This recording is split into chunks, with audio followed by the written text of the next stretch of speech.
venons de l'apprendre, un accident s'est produit sur un site industriel Seveso ce matin lors de travaux. Des émanations de substances toxiques sont détectées. Une randonneuse aperçue en forêt à proximité est toujours portée disparue. Du fait des émanations toxiques, seuls des robots peuvent se lancer immédiatement à la recherche de la randonneuse, sans mettre en péril les équipes de secours. Sur les routes, les véhicules autonomes sont aujourd'hui largement déployés. Mais dans les milieux ouverts non structurés tels que forêts, champs ou zones de catastrophe, tout reste à faire. Dans le cadre d'une mission de sécurité civile, comme le Search and Rescue, la rapidité d'intervention est primordiale. L'utilisation des techniques développées au sein de ENSTA Paris va permettre de sauver des vies. Les robots ont besoin pour se déplacer de connaître leur environnement et la connaissance de l'environnement est obtenue notamment par des lidars qui donnent des cartes 3D. Donc nous travaillons sur des algorithmes de navigation tout-terrain. Donc par rapport aux véhicules autonomes pour lesquels les routes sont déjà tracées, il y a la difficulté supplémentaire de devoir évaluer toutes les trajectoires possibles sur tous les types de terrains possibles.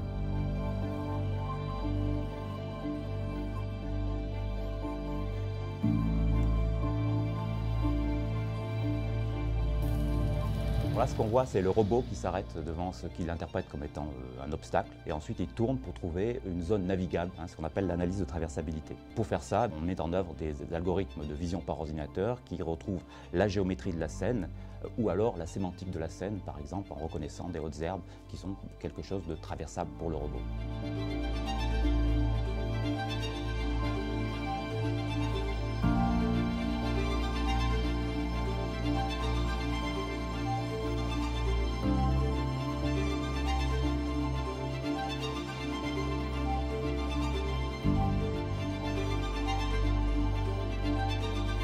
Grâce aux capteurs et aux algorithmes que nous développons, le robot modélise l'état de la santé de la randonneuse. On utilise l'imagerie thermique pour déterminer l'état émotionnel, mais aussi la douleur, la frustration, la fréquence cardiaque et la fréquence respiratoire, le squelette et la posture de la personne. Et toutes ces informations importantes sont envoyées aux secouristes.